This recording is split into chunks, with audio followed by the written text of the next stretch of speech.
Good morning everybody. Hello world ചാനലിലേക്ക് ഇന്ന് പ്രഭാതത്തിലും നിങ്ങൾക്ക് സ്വാഗതം.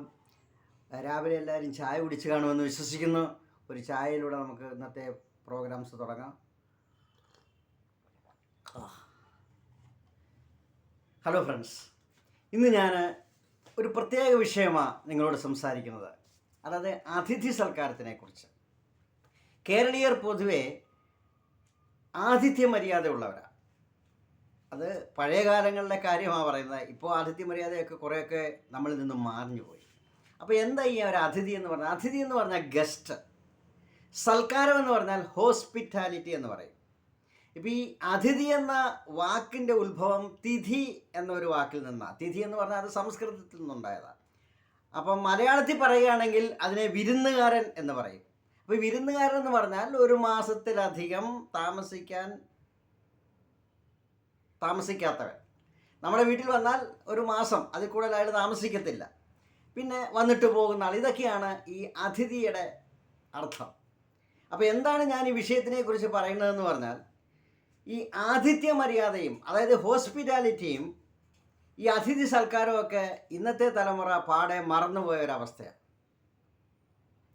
കാരണം ഈ അതിഥി സൽക്കാരത്തിലൂടെയും മറ്റുള്ളവരുമായിട്ട് ഉള്ള ഇൻട്രാക്ഷനിലൂടെയാണ് നമ്മുടെ ജീവിതത്തിൻ്റെ ആ ഗതി നല്ല രീതിയിലേക്ക് പോകുന്നത്. ഇന്ന് അണുകുടുംബമാണ്. അമ്മയും അച്ഛനും കൂടി വന്നാൽ 2-3 മക്കൾ, ഇതിൽ കൂടെ ഒന്നുമില്ല.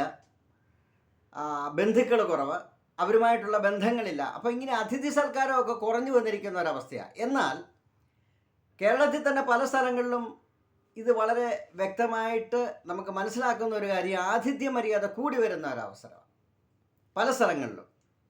അപ്പോൾ ഇന്ന് ഞാൻ ഈ ചാനലിലൂടെ നിങ്ങളോട് സംസാരിക്കുമ്പോൾ നമ്മളുടെ ഓരോരുത്തരും നമ്മൾ വിചാരിക്കേണ്ട ഒരു കാര്യം, നമ്മുടെ ഭവനത്തിലുള്ള എല്ലാവരും ആതിഥ്യ മര്യാദ ഉള്ളവരായിരിക്കണം. എന്ന് പറഞ്ഞാൽ ഏത് പ്രതിസന്ധി ഘട്ടത്തിലാണ് നമ്മൾ നിൽക്കുന്നതെങ്കിൽ കൂടെ നമ്മളുടെ ഭവനത്തിൽ വരുന്ന ഒരാളെ നമ്മൾ ആതിഥ്യ മര്യാദയുടെ കൂടെ സ്വീകരിക്കണം.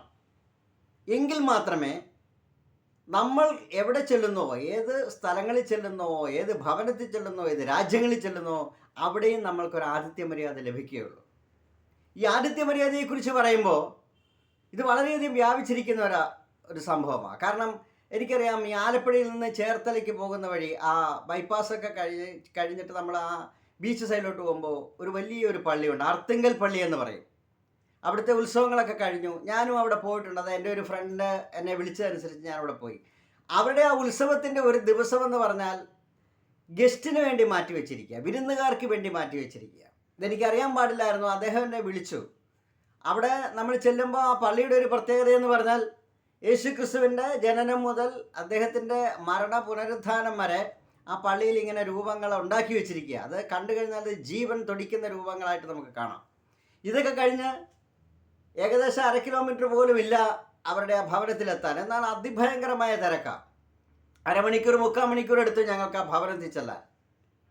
അപ്പോൾ ആ ഭവനത്തിൽ ചെന്നപ്പോൾ ഉള്ള ഒരു പ്രത്യേകത എന്താണെന്ന് പറഞ്ഞു കഴിഞ്ഞാൽ, വെജ് മുതൽ നോൺ വെജ് വരെയുള്ള എല്ലാ വിഭവങ്ങളും നമുക്ക് എന്താണോ ആവശ്യമുള്ളത് അതെല്ലാം നമുക്ക് എടുക്കാം. അതിഥിയെ സ്വീകരിക്കാൻ വേണ്ടി അവർ കാത്തിരിക്കുക, ആതിഥ്യ മര്യാദ ഉള്ളവരായിരിക്കുക. എന്ന് പറഞ്ഞാൽ നമ്മളവിടെ ചെല്ലുമ്പോൾ അവർ നമ്മളെ കാണുന്ന ദൈവത്തിൻ്റെ പ്രതിനിധികളായിട്ടാണ്. അപ്പോൾ നമുക്ക് ആവശ്യമുള്ളതെല്ലാം കഴിച്ച് അവിടെ വിശ്രമിച്ച് അന്ന് വേണമെങ്കിൽ അവിടെ താമസിച്ചിട്ട് നമുക്ക് പോകാം. അന്നത്തെ ഒരു ദിവസം അതിഥികൾക്ക് വേണ്ടി അവർ മാറ്റി വച്ചിരിക്കുക. അതുകൊണ്ട് അവരുടെ ജീവിതത്തിൽ അവർ പറയുന്നത്, ഞങ്ങൾക്കൊന്നിനും മുട്ടില്ല, ഞങ്ങൾ മറ്റുള്ളവർക്ക് കൊടുക്കുന്നത് കൊണ്ട് ഞങ്ങൾക്കൊന്നിനും മുട്ടില്ല. അത് സത്യമാണ്. അത് ഹൈന്ദവ സംസ്കാരത്തിലുമുണ്ട്. ചെട്ടോളങ്ങര എന്ന് പറയുന്ന ഒരു ക്ഷേത്രത്തിൽ കഴിഞ്ഞ ദിവസം അവിടുത്തെ ഉത്സവങ്ങൾ കഴിഞ്ഞു. അതിനു മുമ്പ് അവിടെ ഈ കുത്തിയോട്ട ചുവട് എന്ന് പറയുന്ന ഒരു സംഭവമുണ്ട്. പലർക്കും അറിയാം അതിനെപ്പറ്റി. അപ്പോൾ അവിടെ ഒരു 25 ദിവസം 20 ദിവസം കണ്ട ആ ഉത്സവം അവിടെ നടക്കുക. ആ കുത്തിയോട്ട ചുവട് നടക്കുമ്പോൾ അവിടെ ചെല്ലുന്ന ഓരോ വ്യക്തിക്കും അവർ ദൈവത്തിൻ്റെ പ്രതിനിധിയായിട്ടാണ് കാണുന്നത്. ഇഷ്ടം പോലെ ഭക്ഷണം രാവിലെ ഉച്ചയ്ക്കും വൈകിട്ടും. അപ്പോൾ ഇതൊക്കെ ഒരു ആതിഥ്യ മര്യാദയുടെ ഭാഗമാണ്.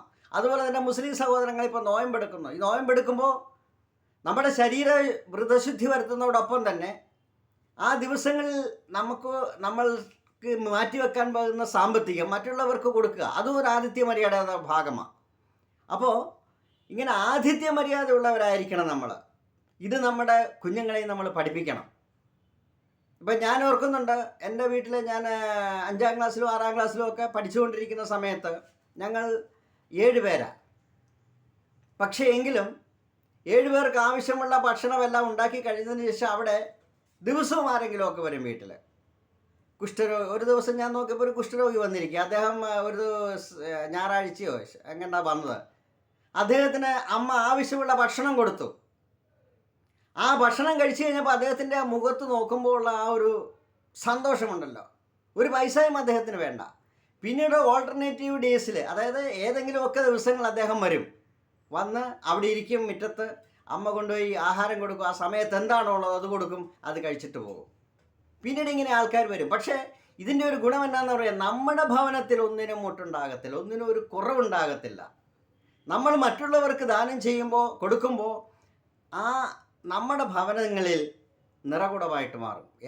കാരണം അവിടെ ആ സമൃദ്ധി ഉണ്ടാകും. എന്നാൽ ഇന്ന് നമുക്കത് സാധിക്കുന്നില്ല. അത് വേറൊരു സത്യം. നമ്മുടെ വീട്ടിൽ തന്നെ ചോറുണ്ടാക്കിയാലോ ദോശ ഉണ്ടാക്കിയാലോ അല്ലെങ്കിൽ ഇറച്ചിക്കറി ഉണ്ടാക്കിയാലോ നമുക്ക് കഴിക്കാൻ മാത്രമേ ഉള്ളൂ. ബാക്കിയുള്ള അടുത്ത് ഫ്രിഡ്ജ് വെക്കും. ആരെങ്കിലും വന്നു കഴിഞ്ഞപ്പോൾ ഞാൻ അങ്ങോട്ട് വരട്ടെ എന്ന് ആരെങ്കിലും സുഹൃത്തിനടുത്ത് ചെയ്യും, ഇന്ന് വേണ്ട നാളെ വന്നാൽ മതി. കാരണം എന്താണെന്ന് പറഞ്ഞാൽ അദ്ദേഹത്തിന് നമ്മൾ വരുമ്പോൾ ഉള്ളത് മാർക്കറ്റിൽ നിന്ന് മേടിച്ച് പ്രിപ്പയർ ചെയ്ത് വെക്കണം. അപ്പം അങ്ങനെ ഒരു അവസ്ഥയാണ്, ഒരു അണുകുടുംബം ആയതുകൊണ്ട് അങ്ങനത്തെ ഒരു അവസ്ഥയാണ് ഇന്ന് നമ്മുടെ ഭവനങ്ങളിലുള്ളത്. എന്നാൽ ഞാനും നിങ്ങൾ ഒരു കാര്യം തിരിച്ചറിയണം പ്രിയരെ, നമ്മൾ ആതിഥ്യ മര്യാദയുള്ളവരായിരിക്കണം. ഇത് നമ്മുടെ കുഞ്ഞുങ്ങളെ പഠിപ്പിക്കണം. അതുകൊണ്ടാണ് ഞാൻ ഇന്ന് ഈ ചാനലിലൂടെ നിങ്ങളോട് സംസാരിക്കുന്നത്. നമ്മൾ ആതിഥ്യ മര്യാദയുള്ളവരായിരിക്കണം. മറ്റുള്ളവർക്ക് കൊടുക്കുവാനുള്ള ഒരു സന്മനസ് നമുക്കുണ്ടാകണം. അത് നമ്മുടെ കുഞ്ഞുങ്ങളെ പഠിപ്പിക്കണം. ഇനി വരും തലമുറ ആതിഥ്യ മര്യാദയുള്ളവരായിരിക്കട്ടെ. നമ്മുടെ വീട്ടിൽ ഉണ്ടാക്കുന്നതിൻ്റെ ഒരു ഭാഗം മറ്റുള്ളവർക്ക് കൊടുക്കാൻ നമുക്ക് കഴിയണം. അതിനുണ്ടാകുന്ന ഒരു സംതൃപ്തി അത് പഴയ ജനങ്ങൾക്കൊക്കെ ഉണ്ട്, പഴയ ആൾക്കാർക്കൊക്കെ അതുണ്ട്. മറ്റുള്ളവർ പുറത്താരെങ്കിലും കഴിക്കുന്നുണ്ടോ എന്ന് നോക്കിയതിന് ശേഷമേ വൈകുന്നേരം വീട് കൊട്ടിയടയ്ക്കത്തുള്ളൂ, വീടിൻ്റെ വാതിൽ കൊട്ടിയടയ്ക്കത്തുള്ളൂ. ഇങ്ങനെയൊക്കെയുള്ള സംഭവങ്ങളുണ്ട്. ഇത് കേരളത്തിൽ മാത്രം ഉണ്ടായിരിക്കുന്ന ഒരു സംഭവമാണ്. പക്ഷെ അന്നൊക്കെ സമൃദ്ധി ഉണ്ടായിരുന്നു. ഇന്ന് നമ്മുടെ കുടുംബം ചുരുങ്ങിക്കഴിഞ്ഞപ്പോൾ, ഭവനത്തിൽ ആൾക്കാർ കുറഞ്ഞു കഴിഞ്ഞപ്പോൾ ഇതൊക്കെ നമ്മളിലേക്ക് അങ്ങ് ചുരുങ്ങി. മറ്റുള്ളവർക്ക് കൊടുക്കാനുള്ള ഒരു മനസ്സ് നമ്മൾക്കില്ലാതായി. അതുകൊണ്ട് ഇന്ന് രാവിലെയും ഞാൻ നിങ്ങളോട് സംസാരിക്കുന്ന ഒരു കാര്യം എന്താണെന്ന് പറഞ്ഞാൽ, നമ്മൾ ആതിഥ്യ മര്യാദ ഉള്ളവരായിരിക്കണം. അത് നമ്മുടെ കുഞ്ഞുങ്ങളെ നമ്മൾ പഠിപ്പിക്കണം. കാരണം നമ്മുടെ ഭവനത്തിൽ ആരെങ്കിലുമൊക്കെ വരണം, ഒരു ദിവസം ഒന്ന് താമസിക്കണം. കാരണം ഇത് ചെയ്യുമ്പോഴാണ് നമ്മുടെ മനസ്സിനൊരു സന്തോഷം, നമ്മുടെ കുടുംബത്തിലൊരു ഐക്യമുണ്ടാകുന്നത്. മറ്റുള്ളവരുമായിട്ട് ബന്ധപ്പെടാൻ നമ്മുടെ കുഞ്ഞുങ്ങളെ നമ്മൾ അനുവദിക്കണം. മറ്റുള്ളവരുമായിട്ട് ഇൻട്രാക്ട് ചെയ്യാൻ നമ്മുടെ കുഞ്ഞുങ്ങളെ നമ്മൾ അനുവദിക്കണം. എങ്കിലേ നല്ല പൗരന്മാരായിട്ട് നമ്മുടെ കുഞ്ഞുങ്ങൾ വളരത്തുള്ളൂ. അല്ലെങ്കിൽ അച്ഛനെയും അമ്മയെയും സഹോദരനെയും മാത്രം കണ്ട് വളർന്നുന്ന ഒരു കുഞ്ഞിന് ഈ സമൂഹത്തിനെ അഭിമുഖീകരിക്കാൻ ഒരു കഴിവില്ലാതാകും. ഈ സമൂഹത്തിൻ്റെ മുന്നിൽ പ്രശ്നങ്ങളെ അഭിമുഖീകരിക്കാൻ കഴിവില്ലാത്തവരായിട്ട് സമൂഹത്തിൻ്റെ മുന്നിൽ തോൽക്കുന്നവരായിട്ട് മാറും. എന്നെ കേൾക്കുന്ന പ്രിയരെ, ഇന്ന് പകൽ ഞാനൊരു കാര്യം നിങ്ങളോട് വ്യക്തമായിട്ട് പറയുക. ഞാനും നിങ്ങളും ഉൾപ്പെടുന്ന ഒരു കുടുംബം അത് മറ്റുള്ളവരെ സ്വീകരിക്കുന്നവരായിട്ട്, മറ്റുള്ളവർക്ക് നമ്മളുടെ ഒരു വിഹിതം കൊടുക്കുന്നവരായിട്ട് മാറണം. എങ്കിൽ മാത്രമേ നമ്മുടെ ഭവനം അനുഗ്രഹിക്കപ്പെടത്തുള്ളൂ. ഇത് നമ്മൾ നമ്മുടെ ചുറ്റിനും കണ്ടിരിക്കുന്ന കാര്യമാണ്. ഇത് വെറുതെ പറയുന്നതല്ല, അനുഭവങ്ങളിലൂടെയാണ് നമ്മളീ പറയുന്നത്. കാരണം പലയിടത്തും നമ്മൾ ചെല്ലുമ്പോൾ നമ്മളെ എങ്ങനെ അവർ സ്വീകരിക്കുന്നോ അതുപോലെ അവരെയും മറ്റുള്ളവർ സ്വീകരിക്കും. നമുക്ക് ഒരു നേരത്തെ ഭക്ഷണം ആരെങ്കിലും തന്നാൽ അവർക്കും അതുപോലെ ആ ഭക്ഷണം വേറെ എവിടെ നിന്നായാലും കിട്ടും. കാരണം കൊടുത്താലേ കിട്ടത്തുള്ളൂ. നമ്മൾ കൊടുക്കുമ്പോഴാണ് നമ്മുടെ ഖജനാവ് നിറയുന്നത്. ഇന്ന് പകൽക്കാലവും ഞാൻ വീണ്ടും നിങ്ങളോട് പറയാം, നിങ്ങളുടെ കുഞ്ഞുങ്ങളെ നിങ്ങൾ കൊടുക്കുന്നവരായിട്ട് പഠിപ്പിക്കണം.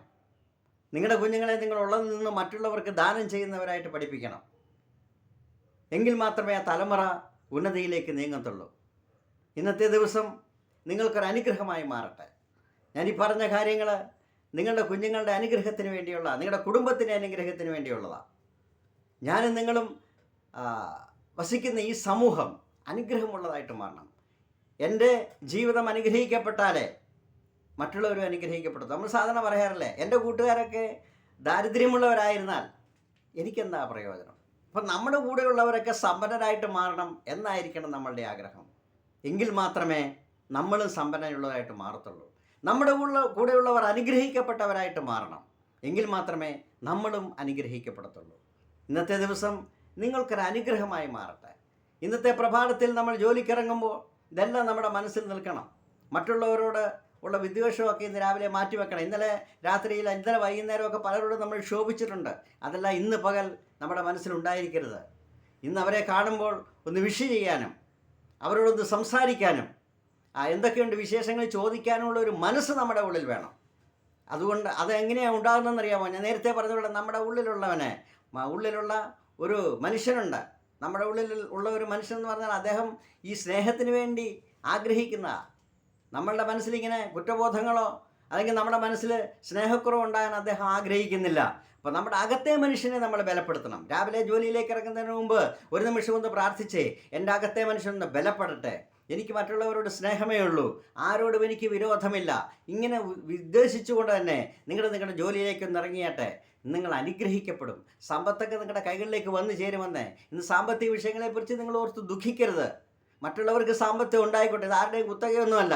എൻ്റെ കയ്യിലും വരും, നിങ്ങളുടെ കയ്യിലും വരും. അപ്പോൾ അതുകൊണ്ട് ഇന്ന് വീണ്ടും രാവിലെ നിങ്ങൾ ജോലിയിലേക്ക് ഇറങ്ങുന്നതിന് മുമ്പ് ഈ രാവിലെയും നിങ്ങളൊന്ന് പ്രാർത്ഥിച്ചേ, ഒരു നിമിഷം മറ്റുള്ളവരെ ഒന്ന് അനുഗ്രഹിച്ചേ. എനിക്ക് ആരെയും ശപിക്കരുത്, ആരെയും നിങ്ങൾ ദുഷിക്കരുത്, ആരെയും നിങ്ങൾ ചെറുതാക്കി കാണരുത്. നമ്മുടെ ഉള്ളവരെല്ലാം നമ്മളോട് സമന്മാരാണ്, നമ്മളെക്കാട്ടിലും കഴിവുള്ളവരാ എന്ന് തന്നെ വിചാരിച്ചുകൊണ്ട്, അതുകൊണ്ട് ചിന്തിച്ചുകൊണ്ട് ഇന്ന് രാവിലെ നിങ്ങൾ ജോലിയിലേക്ക് ഇറങ്ങുന്ന ഈ സമയം അനുഗ്രഹിക്കപ്പെട്ടതായിട്ട് തന്നെ മാറും എന്നൊരു ചിന്തയുടെ കൂടെ തന്നെ നിങ്ങൾ ഇറങ്ങിയാട്ടെ. നിങ്ങൾ ചെയ്യുന്ന ബിസിനസ്സൊക്കെ അനുഗ്രഹിക്കപ്പെടും, നിങ്ങൾ ചെയ്യുന്ന ജോലിയൊക്കെ അനുഗ്രഹിക്കപ്പെടും. പ്രതിബന്ധങ്ങളും പ്രശ്നങ്ങളും ഒക്കെ നിങ്ങളുടെ മുന്നിൽ നിന്ന് വഴി മാറിപ്പോകുന്നത് നിങ്ങൾക്ക് കാണാം. ഇന്നത്തെ ദിവസം ആയിരിക്കട്ടെ. ഈ ചാനലിലൂടെ ഞാൻ നിങ്ങളോട് സംസാരിക്കുമ്പോൾ നിങ്ങളുടെ ജീവിതം അനുഗ്രഹിക്കപ്പെടട്ടെ, നിങ്ങളുടെ കുഞ്ഞുങ്ങൾ അനുഗ്രഹിക്കപ്പെടട്ടെ, നിങ്ങളുടെ തലമുറ അനുഗ്രഹിക്കപ്പെടട്ടെ. ഓക്കെ, ഇന്നത്തെ ദിവസം അനുഗ്രഹമുള്ളവരായിരിക്കട്ടെ. Thank you. നാളെ വീണ്ടും കാണുന്നവരെ നന്ദി പറയുക. Good bye.